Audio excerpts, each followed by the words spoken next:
And then we have Posh Spice. Victoria Beckham ends up marrying that soccer player. That's footballer. Yes, Yeah. Chad energy all day. Oh yeah. Wait. So and why is that? Oh, why am I? Did you just connect Beckham to Chad? Yes. No. Posh. Yes. Posh. Oh. Victoria. The other side of Beckham. Yeah. Okay, I thought you were just making him like a footballer. I was like, ooh, tell me more. I did invested in this conversation. We have two things in common. I played soccer all the way up through high school, and we are both just strikingly handsome. So. Yeah, some of that's true.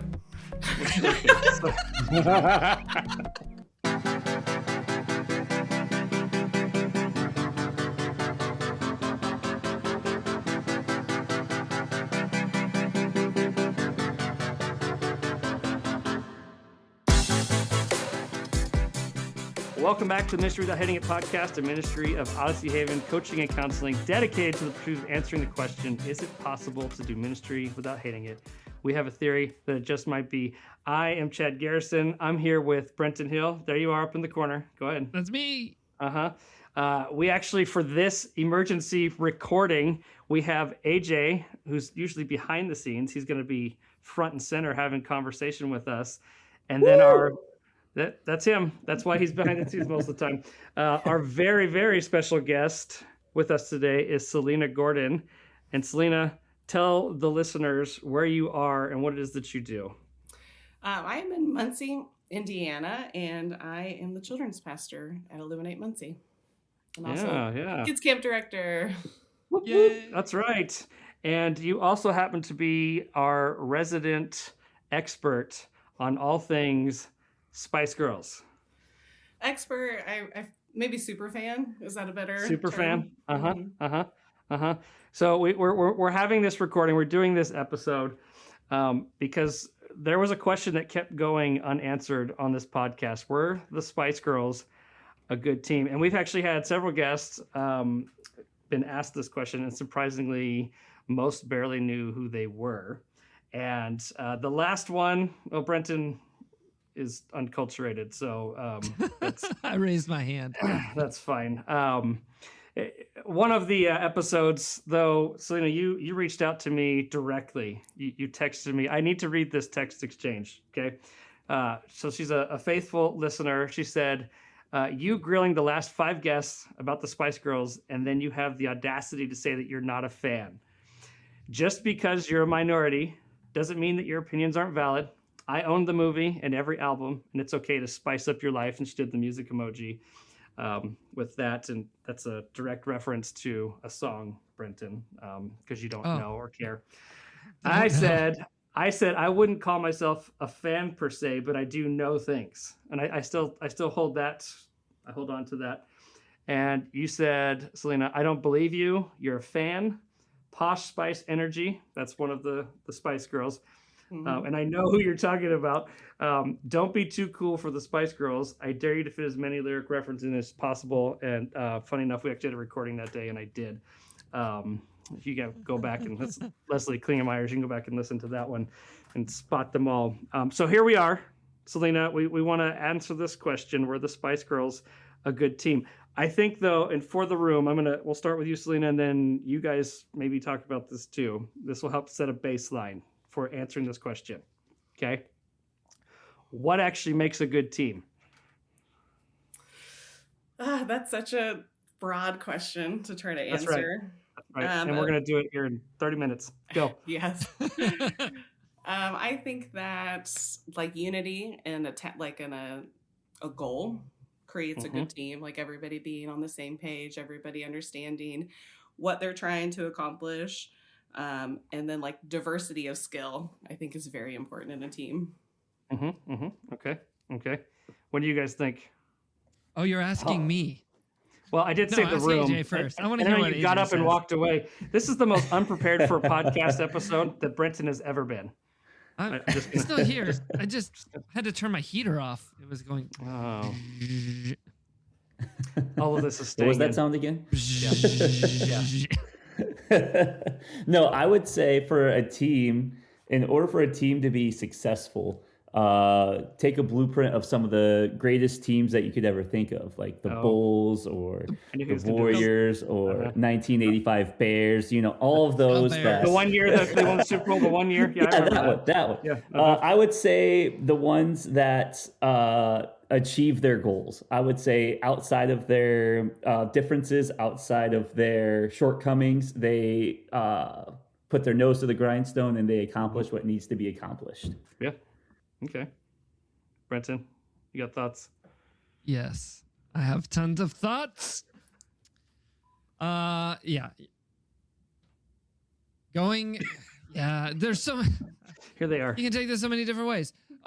It depends what you're trying to achieve. What's your goal? And who are the best people that you can bring together to achieve that goal? And then what do you care about? Do you care about the unity, or like after we achieve a goal, do I care about the people that are part of this team? Or am I is the goal, like the end goal, the thing? And so what's important? Is the team a means to the end, or is it a sustainable long-term thing, is what you're saying? Yeah. If you're trying to create something that's long-term and sustainable, I'm not sure, because every dynasty comes to an end, right there, AJ? Wouldn't call the Bears a dynasty, but yeah, go ahead. Yeah. Go ahead. That's just my thoughts here, but so if you're trying to do something that outlasts just championship seasons, but you care about the people that are around you, and you're developing people to do they stay at your team? Do they move on because they can get be better developed somewhere else? And is that a win? I mean, there's so many that you want to add to that. No, you're right. It's kind of funny when we asked this very simple question, and as I started to do some prep for it, I was like, oh, this could get deep real fast.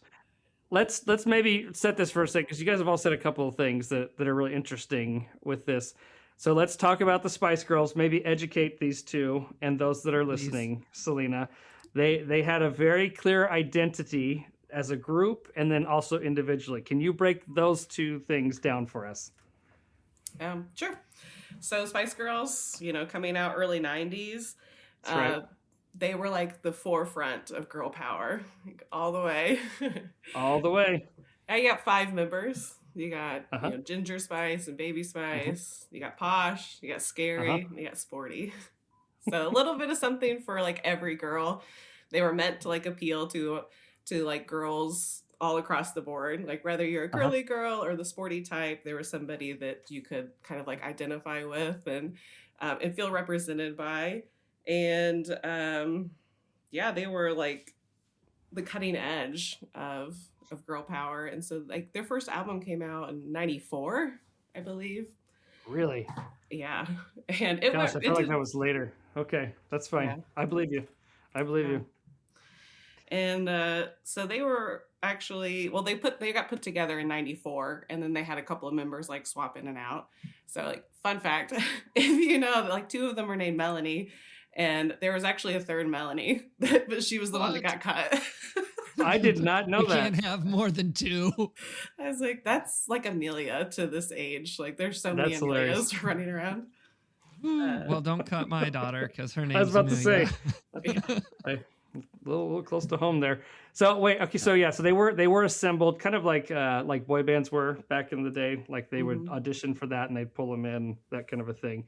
And so the branding of this was the appeal within the different. You mentioned a couple of them, but like what was their distinct, sporty?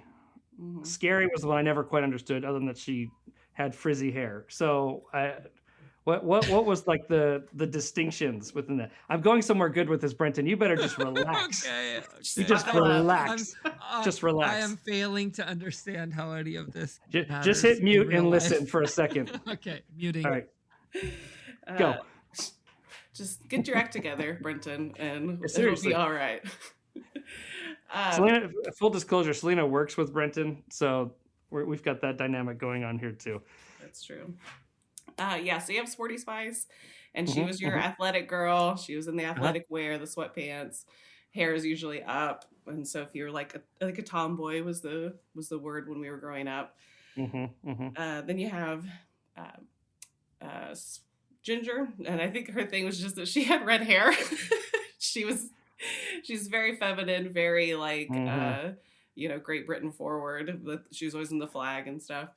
And then you have Baby Spice, and she was like very soft spoken, and she always had like the mini pigtails. Usually it wasn't like a full blown like side and side, but like a half pull back. And she was just very soft spoken, very tender, and more just like that, not so in your face feminine energy, but the pulled back soft type. And then we have Posh Spice. Victoria Beckham ends up marrying that soccer player. That's a footballer. Yes, yeah. Chad energy all day. Oh yeah. Wait. So and why is that? Whoa, why am I? Did you just like connect Beckham to Chad?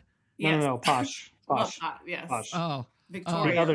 The other side of Beckham. Yeah. Okay. I thought you were just making him like a footballer. I was like, ooh, tell me more. I did invested in this conversation. We have two things in common. I played soccer all the way up through high school, and we are both just strikingly handsome.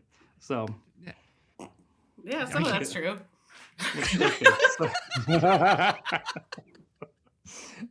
All right, next. Posh. Why am I like Posh? To me, Posh was always like too cool. She's like, yeah, okay, like you guys go out there and do that, and that's fun for you. And at times, Chad, that's a little there's some similarities there. That's hilarious because I'm the most uncool person I know, and that's I am unpossibly cool. Well, yeah, instead of impossible, I am unpossibly cool. The Spice Girls were so cool, and then Victoria's just like, and so in that way, in my eyes, she was the uncool one because like, why are you not all in right now? Okay, so if it's an indifference, yep, that's me. You're right. I can definitely go, that's fine.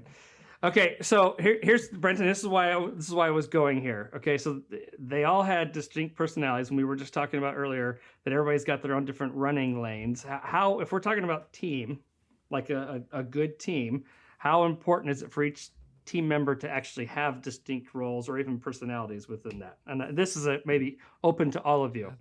That's a good question. Thank you. I knew I was going someplace with this. I think Salina should answer first. Yeah. She's the expert. She is.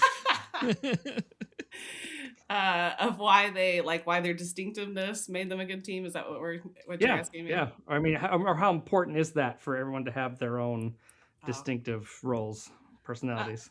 I think that having your distinctive role, like, yes, allows you to like run full speed in your lane. You have freedom to make decisions. You have freedom to be creative and not have to like second guess yourself and get everybody else's input. So I think that's great to have. And I think that when you all have the same like personality types or you have the same skill set, then you're kind of all fighting over the same jobs or like the fun jobs. Like I'll leave the hard work for somebody else, except that nobody excels in the hard stuff. Everybody's opinions are like, everybody has the opinion of the same hard things. And so everybody just does the fun and easy stuff and nobody does the hard work. No, I think for sure it's important that people know their running lanes within that because when you don't, and that's not clear, you're right. There's competition or there's people who are doing the same thing, and so you get a lot of redundancy where you don't need it, and you're less effective within things. I agree with that for sure. Also, you get a group of people that's empowered to do what they do best, or at least what they're inside of that role. And so there's really defined responsibilities. And so there's good ownership of each piece. I think that is, you can't pass the blame. I am responsible for this thing. And so you can't pass it on. Yeah. That's my responsibility. Yeah. I also look at it as you're also covering other people's weaknesses. So like if you're weak in one area, that other person excels in it, you guys work together and it's almost like two shields facing away from each other. You're blocking each other's weak points. Oh, that's so. good. Mm-hmm. That's good. Good imagery. So, Salina, what this I think is a good spot for this question. What leadership lesson do you think we could learn that we could take within our own teams on how the Spice Girls divided the spotlight up within that and understanding the roles and that kind of a thing? I think that they divided the spotlight well in their personalities, but not necessarily well across like their musical abilities. Okay. Because I think that as a fan base, you picked your favorite, the person that you most related to, but then like musically, you have like Sporty Spice and Scary Spice doing the majority of the singing. And then when they went solo, like they didn't do that great because you're like, I didn't really have a relationship with you. I had a relationship with the whole band. Interesting. Okay, so now they went solo. There's a great big world out there, Frodo, just waiting for you to step out. And so listen, that was a solid reference. Listen, so based on what she just said, I think there's a lot that we could actually pull from that when it comes to, especially within ministry, when it comes to being more personality based versus, the team and the actual mission, that kind of a thing. So what would you guys speak to that based on what she just said, like some of the parallel or the leadership lessons that we could actually learn from that type of a thing when it comes to how we interact with our own teams? I think of senior pastors when they're passing the torch on to their next successor, and they have not invited that next leader onto the pulpit, where the congregants now have no relationship with whoever it is. Like if they're coming up from the ranks, if you will, they have no relationship with the associate pastor. They've never heard them speak before. Like that voice isn't necessarily valid in their life. And when you have that transition, then the congregation is kind of like, whoa, stranger, who is this person? Yeah. What are they about? So if we're not sharing those, the spotlight, if you will, and letting other voices be heard, then we're not allowing our churches to necessarily succeed when that senior pastor leaves. Yeah, that's good. That's good.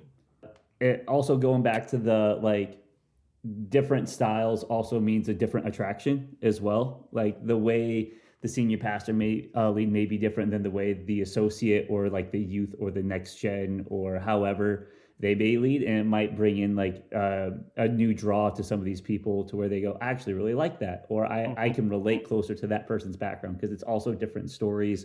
Kind of like I said, like different Spice Girls reach to different types of people.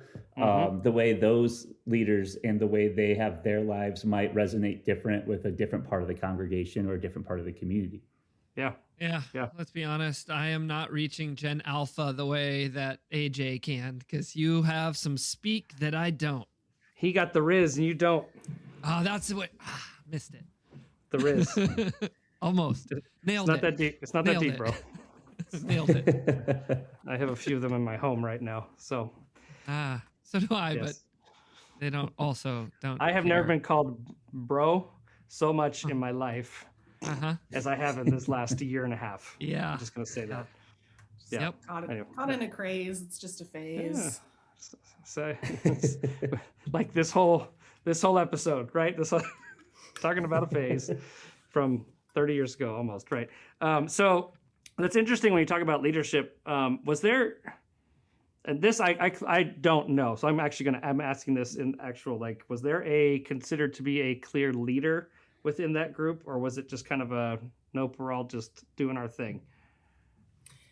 I would say that it was mostly supposed to be the whole band collectively, as a leader, but I think that Sporty and Scary generally came out as the leaders. Like those were the perceived leaders of the group. And was that just because of when it came to interviews and stuff like that, or because they were the better singers? They had more of the solos, and the songs and things like that. And they did do more of the interviews. Okay. Yeah. Okay, interesting. So then my question would you tell me what you guys think? Do good or even great teams need one clear leader, or do you think leadership can rotate within that? I would love to say that it can rotate, but I think that that's an absolute lie. Okay, why? Like, I'm the person that wants to do that. Like, oh, if this is like your specialty, then you run with it, and vice versa. But I think that the group generally doesn't respect that. And again, I think we see people really attach themselves to one person's form of leadership. And when that other person comes up, you're kind of looking at the person that you identify with and saying, like, do you agree with this? Yeah. I don't know that it's, I think the Lord gives us biblical like authority that puts in place to help organize teams and things. And I think it's a structural thing that's in the business world. I think the Lord gave us structure that would help us everywhere in life, including like church teams or other teams. I think it's there. I also would love to see more shared. I don't think that he ever put like the leader. I'm going to say this poorly because I did not prep. Yeah. But basically like, without checks and balances and autonomy, like full autonomy, there has to be some accountability. Yeah. And even if that, like the Lord holds us accountable to things and we have to answer for everything before him. So like there's an accountability thing. And then he says, he who's been given much and is faithful, he'll give them more. And we see that. And even if you're not faithful with the little things, what you have is going to get taken away and you're going to be accountable for it. And so steward what you have well. And I just turned this into a Bible study. I'm sorry. That's fine. Here. What do you think this is? A ministry podcast? Yeah, exactly. AJ, what do you think? I mean, I'm very much in that same boat of a leader is as good as their team and vice versa. If the leaders are willing to lead well, then I believe then the team will be able to follow well. If the team is willing to follow well, then the leader can lead well. I think it's more of a balance of who's in the team and who is the leader, because you could see all the different types of strategies or blueprints of this is what makes a team successful. You can see all that stuff, but it doesn't matter unless the team or the leader is willing to meet the other half. Yeah. It's interesting for me as I'm actually prepping to do just like a talk on developing and empowering leaders, specific to like building teams and that kind of a thing. And one of the things when I was prepping it is it actually starts with the leader. So I do think that is a spiritual gifting that can be given. Not everybody has that when it comes to leadership. But I also think that it starts with the leader. And so had a friend years ago, I don't know who said it originally, but I took it from him, and that was Steve Reismus. And he said, you teach what you know, but you reproduce who you are. And so like it starts with you. So if you want a healthy team, one that is honoring, there's humility, there's servant leadership, that has to start with you as the leader. And I do think that there can be scenarios where there's shared leadership, and especially when it comes to roles and that kind of thing. And it's not the leader's above it. It's just, that's not my role. That's not my job kind of a thing. And so understanding that, but at the end of the day, there is still someone who's in charge. I do think though, within that, and I know AJ, you've heard me say this here, but that if I ever have to tell anybody that I'm the leader, guess what? I'm not. Right. Right. Because you're like leading well. Yeah. Yeah, exactly. It's just like, I don't think I've ever drawn the, well, we're just going to do it my way card, or I'm the boss type of a thing. I think the closest I've gotten to is just, we're not going to go that direction. And it's not because I said so. I only use that with my children, and very, very sparingly. And if it's like going nuclear at that point, right? But like within a team setting, it's got to start with me with it as far as the leader and being able to lead within that. I mean, we go back to like, remember Gary Donahue? This is episodes ago, but he was talking about the difference between co-creation and collaboration, and that, the biggest difference of co-creation is that we are doing this together, and what is the Lord saying to us as we move forward within that? Do you feel like, and I actually already know the answer to this one, But do you feel like their unity was authentic, was strategic, or do you think there was a bit of both within there? I think that maybe a little bit of both, because they did have a time where they were like all living in a house together, like forming this band. Because that's where the other Melanie got kicked out, is when they were living together. They're like, this ain't it, and booted her. But I think that it was mostly strategic. I think that they set out to create a girl band that would rival Backstreet Boys and NSYNC and all of that. And so I think that even the personalities that they picked, because they held dancing and acting auditions, so for the girls to come in. So I think that they knew straight out of the gates, this is what we're doing. We're making money. So then, do you think that short-term dominance is a sign of a strong team then? I think that it depends on what your goal is. Is your goal short-term? Then like, yes, short-term dominance is a success. But if you're trying to do something with longevity and it lasts a couple of weeks, like, no, probably not. That wasn't a success. Probably not. So what do you think they could have done differently than to last longer? Or do you think that wasn't the goal even? That's a good question.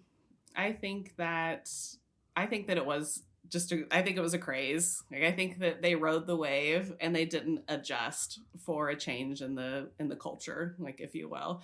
That they did girl power, and when it fizzled out, that they didn't necessarily have much to stand on anymore. Interesting. So, okay, so let me ask this to the group then. Can a team be considered good then if it doesn't last? Ooh. What's the goal? Yeah. What's the goal? Did it accomplish the goal? Then yeah. If you didn't accomplish, I think that's the measure mark, is, did you accomplish the goal you set out to reach with that team?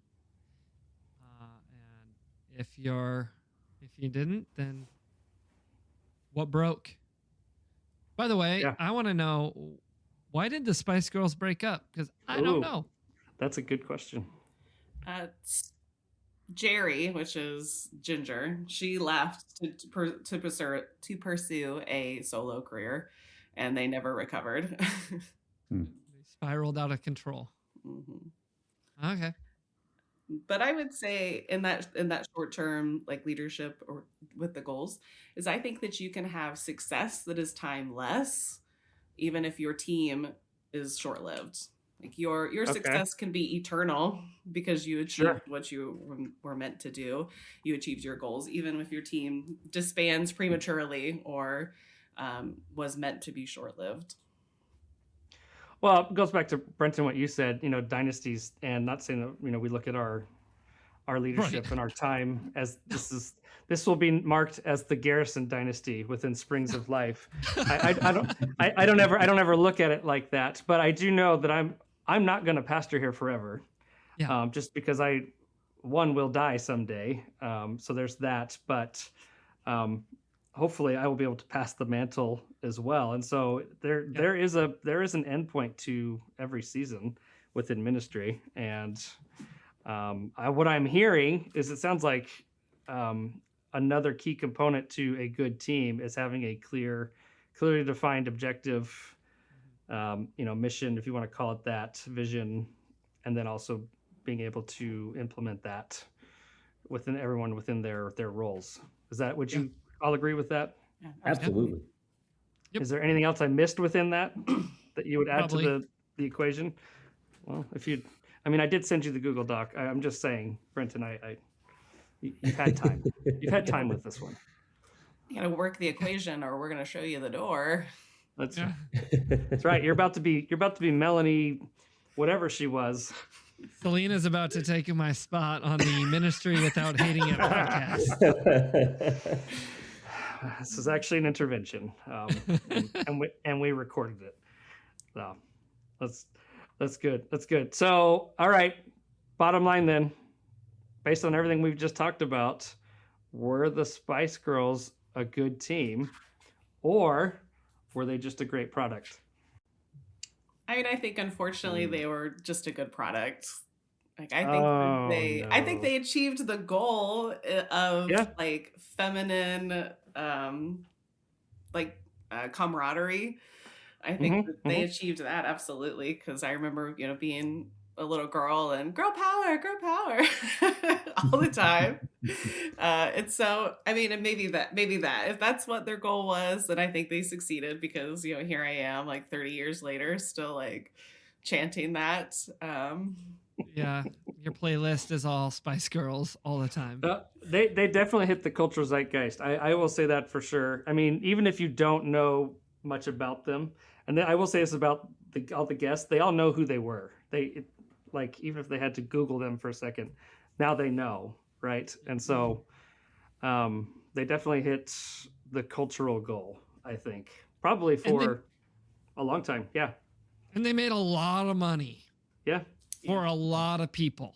Mm-hmm. Which to Leslie, that meant that they were a good team. They were Leslie Klingmar, that's what she said. I mean, they made money, so yeah, like And honestly, I think that was the goal, isn't it? Like that was it wasn't really. That was for sure the model. Yeah. Make some money. Yeah. As soon as it stops making money, let's go and figure out something else. So, then based on kind of what we talk about when it comes to the mission, right, the focus, there's a lot of aspects within that they were a good team, and they executed well within their own distinct personalities and understood their lanes. And obviously there were some that were stronger, maybe stood out more as leaders, right? So I don't know. I think it's plausible, personally. Yeah, I agree. Plausible. I don't know if we've myth busted this one, but I feel like it's I feel like it's plausible. I would say by definition, yes. By everything that we just talked about, they set their goals and they achieved it, and that was that. So AJ so it's confirmed then. So they were. I would say that's my perspective. They were a good team, but Salina, you're right. They were also a great product, especially when you come to. They had a lot of smart people behind them on marketing, promotion of the day. This is before social media, by the way. So to go viral in that type of a setting before we knew what viral actually was, it was just a virus, that's saying something. Yeah. I mean, that first album sold 30 million copies. Like, it did amazingly well compared, like, the Backstreet Boys, like the Millennium album was only 9 million. Now, granted, like, Backstreet Boys have so much more longevity and they made so much more money, but just on those two album sales. And they're still touring, right? Aren't the Backstreet Boys still? Yeah, they're at the Sphere right now in Vegas. Yeah, that's right. All the millennials are flocking to Vegas for that. That's right. Wow. You said how many? 30 million? Is that what you said? Yeah, 30 million copies. I think it's because I bought 5 of them back then. I kept losing the CD.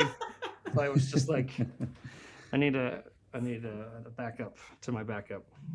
I just think that on the highly specialized team versus like the balanced team is, I think that for comfort, we love to operate in those highly specialized teams because you have excellence in every area, and you just know when you give a task that it goes and it's going to be completed and it's going to be beautiful, and you don't have to like get messy with it.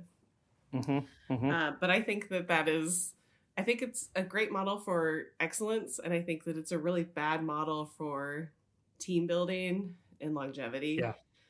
We see it a lot with camp directing, where you have to roll the dice on new leaders at some point.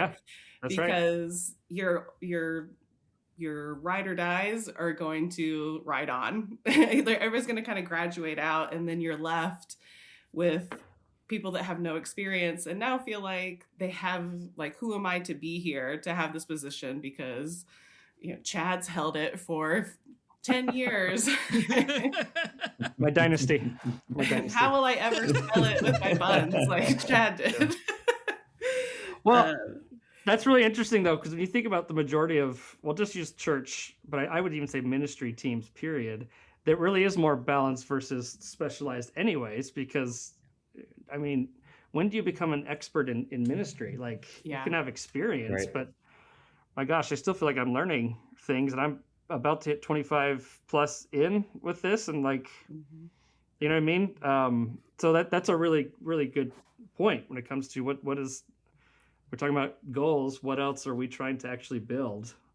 You know, is it the team, or is it something else? Yeah. And I think when you have those teams that are less specialized, then you have the opportunity to grow those people so that they can become specialized. And like you said, that none of us are experts. Like I always say, I'm like, we're just regular people out here. Like I have a respiratory therapy degree and I'm over here teaching children. Like I didn't train for this. Yes, that's good. But like somebody rolled the dice on me at one point and gave me the opportunity, and I was able to grow and make a mess at times. But then, learn to clean it up and learn to do it better next time. That's good. Well, Salina, I thank you for diving deep with us with what maybe some thought would be just a silly, surfacey thing, but is a very, very deeper conversation when it comes to working with our teams and leading with others. And so thank you for bringing your expertise, your fandom to the conversation, but also helping us see that on a ministry level as well. Yeah, happy to spice up our lives. Ooh, there it is. There it is. There's other ones. Well, I can go back and try to find them. I got like 4 in. I think I caught most of them. Maybe it should be the intro for this episode. Salina singing Spice Girls. Lead us in or play us out. We're gonna get banned from YouTube for that if we do that. Alrighty. Well, thank you guys. AJ, thank you also for jumping on and spicing up this conversation. And we'll see you guys next time.